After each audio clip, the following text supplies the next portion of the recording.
आज के इस गहन चर्चा में हम एक ऐसे दस्तावेज पर बात करने जा रहे हैं जो जो वर्तमान वैश्विक व्यवस्था की एकदम सटीक और सच कहूं तो थोड़ी विचलित करने वाली तस्वीर पेश करता है। बिल्कुल। हमारे पास फरवरी-मार्च 2026 की एक बहुत ही डिटेल्ड रिपोर्ट है।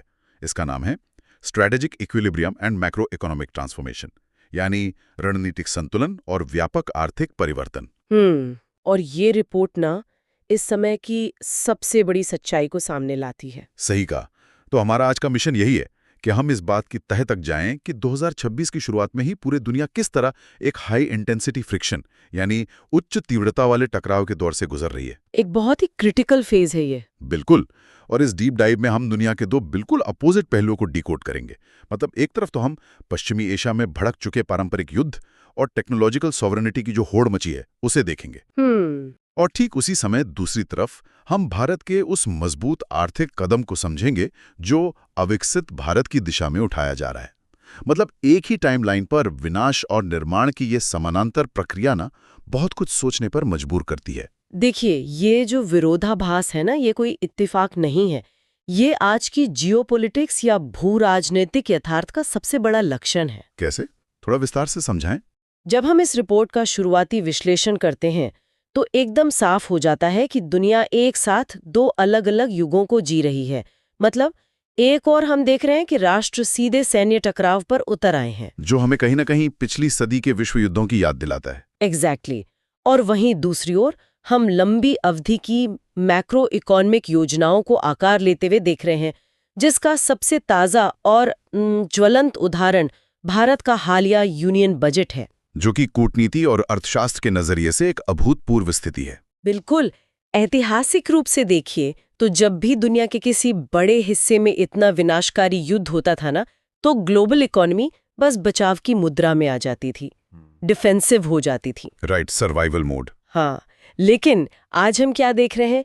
कुछ उभरती हुई अर्थव्यवस्थाएं इस पूरे ग्लोबल शोर शराबे के बीच भी पूरी तरह से अपने लॉन्ग टर्म गोल्स पर फोकस्ड हैं। और यहीं से भारत की घरेलू स्थिति और इस पूरी वैश्विक उथल-पुथल के बीच का एक भारी अंतर साफ दिखने लगता है। रिपोर्ट इस बात पर बहुत जोर देती है कि दुनिया भर में इतनी भयानक अस्थिरता है, फिर भी भारत ने एक ऐतिहासिक केंद्रीय बजट पेश किया है।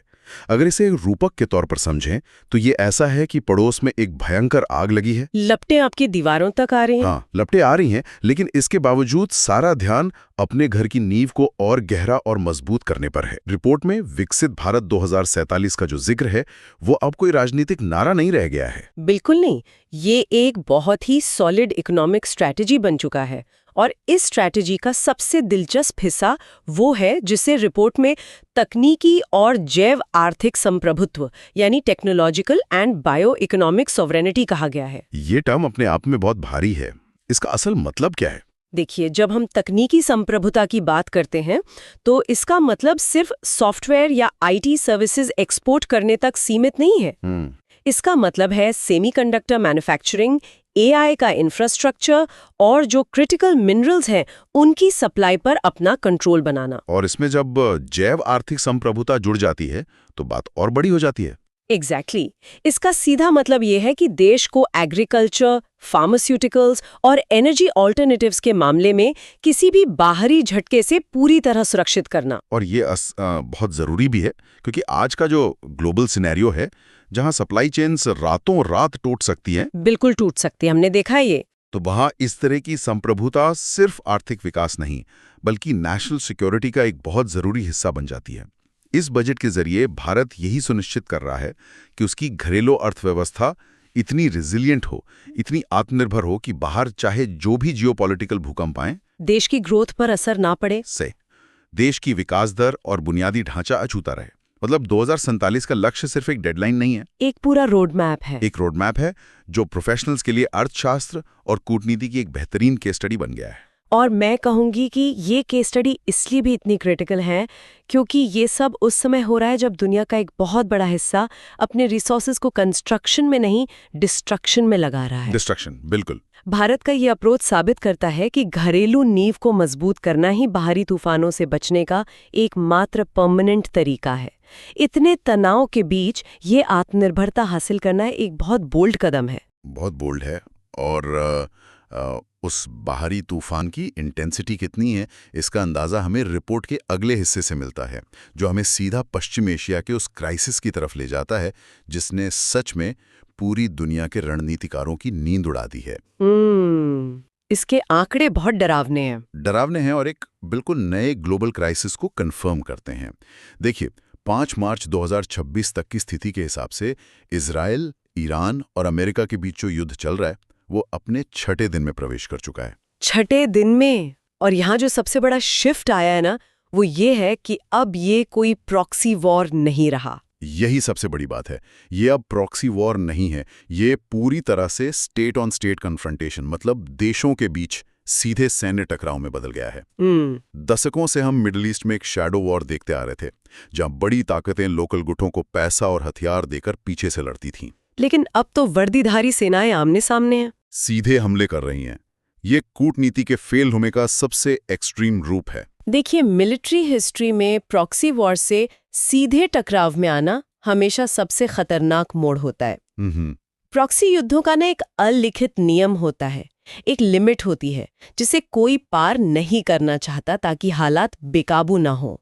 लेकिन जब इजराइल, ईरान और अमेरिका जैसी मिलिट्री पावर्स सीधे मैदान में उतर आए तो वो सारे अलिखित नियम, वो सारी सीमाएं खत्म हो जाती हैं। और इसी के लिए रिपोर्ट में एक बहुत ही सटीक मिलिट्री टर्म यूज किया गया है, एक्सपेंशन ऑफ थिएटर, यानी युद्ध के दायरे का विस्तार, जो कि सबसे बड़ी चिंता है, क्योंकि ये युद्ध अब सिर्फ लेवेंट क्षेत्र या मिडिल ईस्ट के कुछ हिस्सों तक सीमित नहीं है। इसका विस्तार सीधा समुंदर तक पहुंच गया है।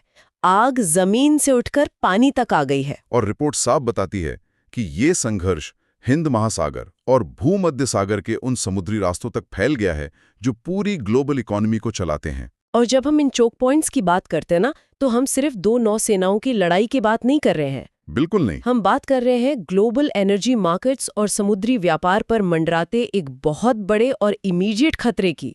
दुनिया का एक बहुत बड़ा हिस्सा अपने कच्चे तेल के लिए इन्हीं रास्तों पर टिका है। और अगर ये रास्ते वॉर जोन बन गए तो सप्लाई चेन तो कुछ ही हफ्तों में कोलैप्स हो जाएगी। और इसका सबसे पहला असर इंश्योरेंस कॉस्ट और फ्लीट चार्जेस पर पड़ता है, जो अल्टीमेटली आम आदमी की जेब खाली करता है। सही बात है। लेकिन ये सिर्फ पैसों तक सीमित नहीं है। इन रास्तों पर टकराव का मतलब है कि कोई भी मर्चेंट शिप अब सेफ नहीं है। महाशक्तियां जब यहाँ सीधे हमले करती हैं तो ये एक क्लियर वार्निंग है कि ग्लोबल सिक्योरिटी का ढांचा अब चरमरा गया है। और इस ढांचे के चरमराने का सबसे खौफनाक उदाहरण जो इस रिपोर्ट में है वो हमें पिछले 48 घंटों की घटनाओं में देखने को मिलता है। 4 मार्च की घटना। 4 मार्च 2026 को एक ऐसी घटना घटी है जिसने मॉडर्न नेवल वॉरफेयर की पूरी परिभाषा हिला दी है। श्रोताओं के लिए मैं तथ्य सामने रखता हूं। श्रीलंका के दक्षिणी तट के पास, जो कि पूरी तरह से इंटरनेशनल वाटर्स है, अंतर्राष्ट्रीय जल क्षेत्र है, वहां ईरानी नौसेना के एक जहाज IRIS देना को डुबो दिया गया है। और ये कोई एक्सीडेंट नहीं था? बिल्कुल नहीं। अमेरिकी रक्षा सचिव पीट हेग्सेथ ने ऑफिशियली कंफर्म किया है कि एक अमेरिकी सबमरीन ने इस ईरानी जहाज को बेअसर करने के लिए एक टॉर्पीडो का इस्तेमाल किया। टॉर्पीडो? ये कोई मामूली मिलिट्री एक्शन नहीं है। इसके फैक्ट्स बहुत कुछ कहते हैं। इस हमले में कम से कम 83 नौसैनिकों की मौत कंफर्म हो चुकी है। 83 मौतें? बताया जा रहा है कि जहाज पर करीब 180 लोग सवार थे। और इतनी बड़ी संख्या में कैजुअलिटीज ये दिखाती है कि हमला कितना अचानक और कितना विनाशकारी था। जो बचे उनमें से 32 को श्रीलंकाई फोर्सेज ने किसी तरह रेस्क्यू किया है। इस घटना का जो मिलिट्री सिग्निफिकेंस है वो बहुत गहरा है। इसे समझने के लिए हमें थोड़ा इतिहास में जाना होगा, क्योंकि 20वीं सदी के मध्य के बाद से किसी दुश्मन जहाज पर टॉर्पीडो का ये पहला इतना सफल और घातक उपयोग माना जा रहा है। राइट। पिछले कई दशकों में हमने जो भी नेवल वॉर देखे हैं वो ज्यादातर एंटी शिप मिसाइलों या ड्रोन्स तक सीमित रहे हैं, जिन्हें आप रडार पर ट्रैक कर सकते हैं। एग्जैक्टली। मिसाइलें रडार पर दिखती हैं, जहाज़ों पर उन्हें रोकने के लिए डिफेंस सिस्टम्स होते हैं, लेकिन टॉर्पीडो का इस्तेमाल ये एक बिल्कुल अलग लेवल का युद्ध है। ये पानी के नीचे से आता है, कोई वार्निंग नहीं मिलती, और ये सीधे जहाज के सबसे कमजोर हिस्से, उसके पतवार के एकदम निचले हिस्से पर हिट करता है। और इस सफल इस्तेमाल का सीधा सा मतलब है साइलेंट वॉरफेयर, यानी शांत युद्ध की वापसी। Silent warfare modern naval strategy में ये एक मैसिव शिफ्ट है।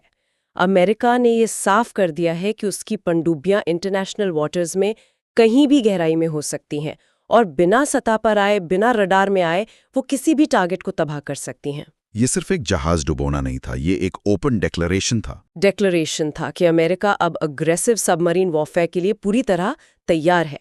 और 83 जाने जाना इस बात का दुखद सबूत है कि ऐसे हमलों में बचने का कोई चांस नहीं होता। और ये घटना जितनी विनाशकारी है ना, इसके पीछे के जो तथ्य हैं वो इसे उतना ही विडंबनापूर्ण, मतलब एक बहुत बड़ी आयरनी बना देते हैं। कूटनीतिक रूप से ये एक बहुत अजीब स्थिति है। बिल्कुल।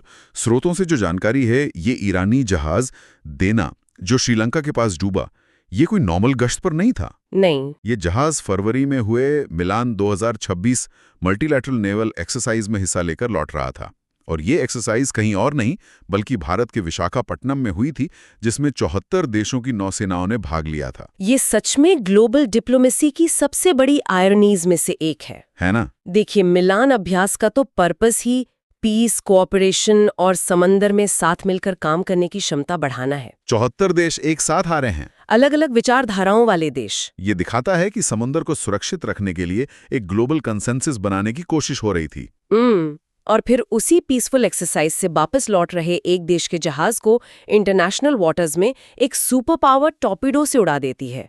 ये सारे कूटनीतिक प्रयासों पर एक बहुत बड़ा तमाचा है। और अगर हम इसके स्ट्रैटेजिक और डिप्लोमैटिक इम्पैक्ट्स को थोड़ा और डीपली एनालाइज करें तो दो बहुत ही साफ और चिंताजनक बातें निकलती हैं। पहली बात तो ये कि अमेरिका ने इस हमले के जरिए एक बहुत ही कड़ा मैसेज दिया है। ट्रेडिशनली जब भी ईरान और अमेरिका का टेंशन बढ़ता था तो वो फारस की खाड़ी या हुर्मुज के आसपास ही होता था, उसी रीजन तक लिमिटेड रहता था। राइट। लेकिन श्रीलंका के दक्षिणी तट के पास हमला करना, जो ईरान से हजारों किलोमीटर दूर है, ये साबित करता है कि अमेरिका अब ओपन इंडियन ओशन में भी ईरानी एसेट्स को हिट करने से पीछे नहीं हटेगा। और इस पहले इम्पैक्ट का सीधा सा मतलब है कि अमेरिका ने बैटलफील्ड को लिमिटलेस कर दिया है। लिमिटलेस, अब कोई बाउंड्री नहीं है, अब कोई भी क्षेत्र सुरक्षित नहीं है। और यही बात हमें इसके दूसरे और शायद सबसे बड़े स्ट्रेटेजिक इम्पैक्ट की तरफ ले जाती है। हिंद महासागर की तटस्थता। एग्जैक्टली। हिंद महासागर को हमेशा से एक जोन ऑफ रिलेटिव न्यूट्रलिटी माना जाता रहा है। ये दुनिया के सबसे बिजी ट्रेड रूट्स का घर है। ग्लोबल इकोनॉमी का बहुत बड़ा हिस्सा यहाँ से रोज गुजरता है। लेकिन इस एक टॉर्पीडो स्ट्राइक ने ना उस न्यूट्रलिटी को हमेशा के लिए खत्म कर दिया है। ये अब एक एक्टिव वॉर जोन बन चुका है। और यही बात भारत और श्रीलंका जैसे देशों के लिए एक अनप्रेसिडेंटेड सिक्योरिटी और डिप्लोमेटिक क्राइसिस खड़ी कर देती है। बिल्कुल। आप जरा सोचिए, एक युद्ध जो मिडिल ईस्ट के रेगिस्तानों में लड़ा जा रहा था, वो अब लिटरली हमारे मैरिटाइम नेबरहुड में आ गया है, हमारे दरवाजे पर है। श्रीलंकाई फोर्सेस को अपने ही इंटरनेशनल वाटर्स के पास जाकर 32 ईरानी सेलर्स को बचाना पड़ा। इस तरह की जो घटनाएं हैं वो इन कोस्टल देशों के लिए बहुत बड़ा डिलेमा पैदा करती हैं। जब महाशक्तियां आपके ट्रेड रूट्स के एकदम बीचों बीच इतने डिस्ट्रक्टिव हमले करने लगें, तो आप अपनी न्यूट्रलिटी और अपना ट्रेड कैसे सेफ रखेंगे? ये एक ऐसा सवाल है जो इस वक्त इस पूरे रीजन के हर डिफेंस एक्सपर्ट के दिमाग में चल रहा होगा। और भारत के लिए तो ये सिचुएशन बहुत ही ज्यादा चैलेंजिंग है। क्यों? क्योंकि एक तरफ तो भारत अपनी डोमेस्टिक इकोनॉमी को विकसित भारत बनाने के लिए सप्लाई चेन्स को स्ट्रॉन्ग कर रहा है, बायो इकोनॉमिक सोवेरेनिटी पे काम कर रहा है, और दूसरी तरफ उसके ठीक नीचे इंडियन ओशन में युद्ध के ऐसे हालात बन रहे हैं जो किसी भी सप्लाई चेन को रातों रात चोक कर सकते हैं।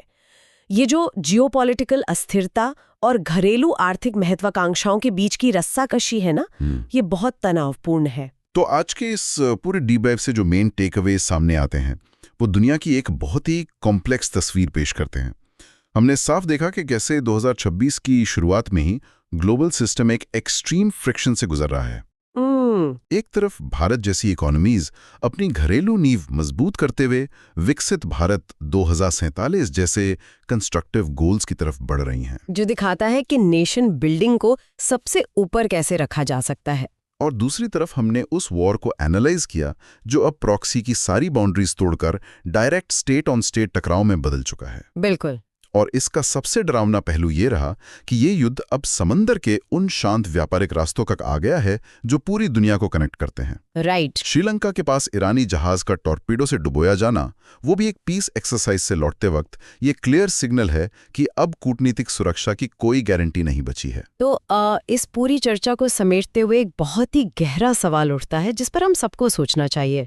हमने हमेशा इंटरनेशनल वाटर्स को एक सेफ जोन माना है, जहां से ग्लोबल ट्रेड बिना किसी रुकावट के गुजर सके। लेकिन अगर एक मॉडर्न सबमरीन बिना वार्निंग के एक शांति अभ्यास से लौट रहे जहाज को उसी इंटरनेशनल वाटर्स में डुबो सकती है, तो क्या फ्यूचर में सेफ मैरिटाइम ट्रेड जैसी कोई चीज बचेगी भी?